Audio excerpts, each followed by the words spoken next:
Guys, good morning. Today's Tuesday. Yun. Maraming salamat at hindi tayo masyadong binagyo.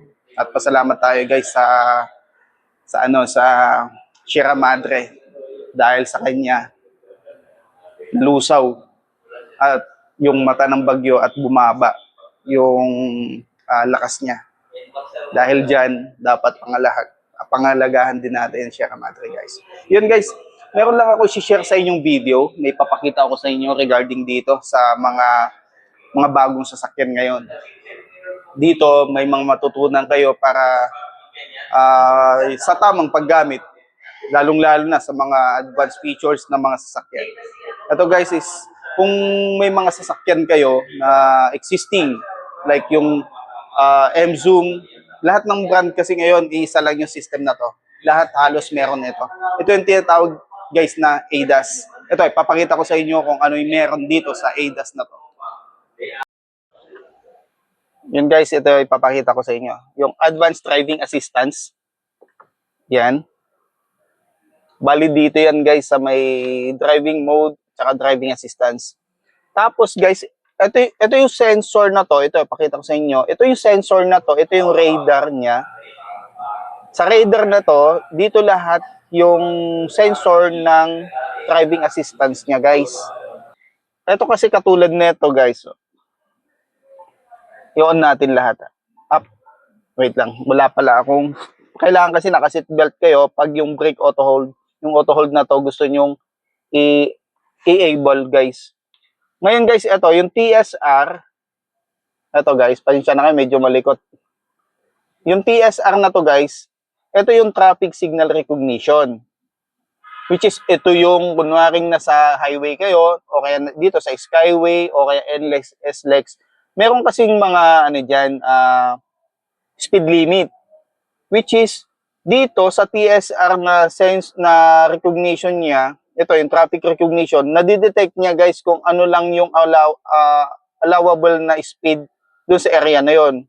Kung 60, 80, or 90 to 100, madidetect niya guys. Ngayon, meron siyang beep sound dito sa sakyan nyo, maririnig. Pag nag-beep siya, ibig sabihin, na-reach mo na guys yung speed limit na required dun sa area na yon.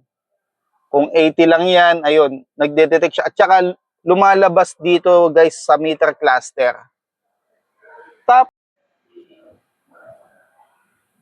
Ito naman guys yung ESP. Ito naman yung emergency stability program guys. Ibig sabihin, bigla kayong kumabig or madulas yung kalsada para hindi mag-skid o kaya hindi mag-oversteer at saka understeer yung sasakyan, meron siya nito, ESP.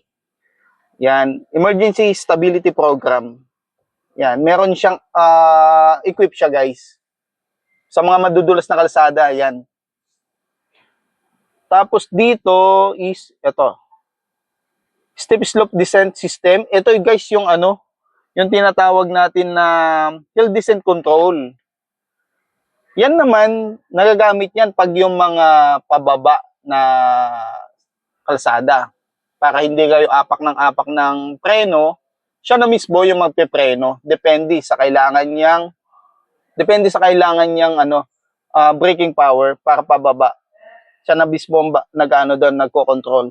Tapos dito naman is forward collision warning. Yan naman pag nadidetect naman niya na meron na kayong mababangga sa harapan, meron siyang distance na required. Pwede mo siyang iset. Pwede siya sa 5 meters, 10 meters, 15 meters guys. Active brake assist. Yan naman guys, yung brake assist naman na yan, nagdidepende yan sa apak natin sa preno guys. Pag mabilis yung apak mo ng preno, kasi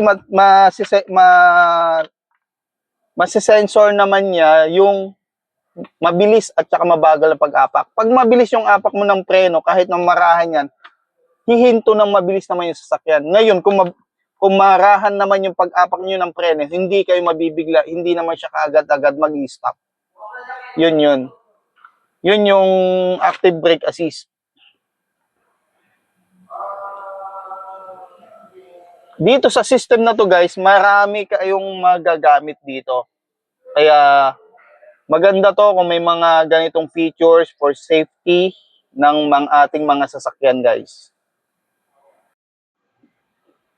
Dito guys yung pinaka preset niya, pero punta tayo sa pinaka main na ito yung pinaka main niya guys na ano, Adigo Smart Drive. Yan. Dito makikita yung collision warning, yung distance, yung sinasabi ko kanina, yung distance guys, nandito lahat. Yan, far, middle, at saka near. Ito naman guys, yung active brake assist na sinasabi ko kanina. Kaya depende sa apak nyo. Ayan. Ito lahat yung pinaka on and off niya. Lane departure assistance. Ito naman guys yung kung sakali wala kayo sa linya, mag-a-alarm siya guys eh. Yung sa doon sa ano natin, doon sa gulong natin at 'di ba may linya sa kalsada. Pag 'yan na sensor niya, 'yan, mag-a-alarm din siya guys. Yan, lane departure assistant mode, yan, warning sign. Ito yung speed limit recognition kanina na sinasabi yung TSR. Doon kasi meron siya mga preset na doon, i-on mo lang doon. Yan. Maliban dyan guys, meron pa kasing mga additional safety features to. Ayan, katulad nito. Ito yung forward vehicle display, intelligent collision avoidance, yan. Marami siya guys na kasama sa ADAS, yung Advanced Driver Assistance. Dito rin guys sa sensor na to, dito sa radar na to, naka-incorporate din diyan guys yung ano, keep lane assist, yung LKA na tinatawag, lane departure warning, which is nandoon kanina. Ito naman yung on niya guys. Ito.